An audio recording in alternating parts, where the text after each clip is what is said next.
Kaushik Paytm app ban అయిపోతుందంట.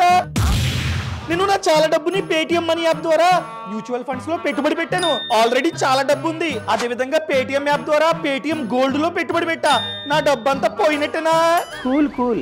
ఇక్కడ RBI ban చేసింది Paytm payments bank ని, అంతేగాని పేటిఎం మనీ లేకపోతే పేటిఎం యాప్ ని కాదు. నువ్వు నీ డబ్బుని మ్యూచువల్ ఫండ్స్ లో పేటిఎం మనీ యాప్ ద్వారా పెట్టుబడి పెడుతున్నావు, దానికి ఎటువంటి ప్రాబ్లం లేదు. అదే విధంగా నీ డబ్బుని పేటిఎం యాప్ ద్వారా పేటిఎం గోల్డ్ లో పెట్టుబడి పెట్టావు, అది కూడా సేఫే. చూడు, ఇక్కడ పేటిఎం పేరెంట్ కంపెనీ పేరు 197 కమ్యూనికేషన్స్ లిమిటెడ్. ఈ కంపెనీ అండర్ లో మళ్ళీ చాలా కంపెనీస్ ఉన్నాయి. For example Paytm money, Paytm payments bank, Paytm mall, Paytm smart retail, Paytm labs etcetera. ఇవన్నీ సేఫే. వీటిల్లో ఆర్బీఐ పేటిఎం పేమెంట్స్ బ్యాంకు మీద మాత్రమే బ్యాన్ విధించింది. ఒకవేళ పేటిఎం పేమెంట్స్ బ్యాంక్ లో నీ డబ్బు అన్నది ఉన్నట్లయితే Feb 29 ముందు విత్ డ్రా చేసుకో.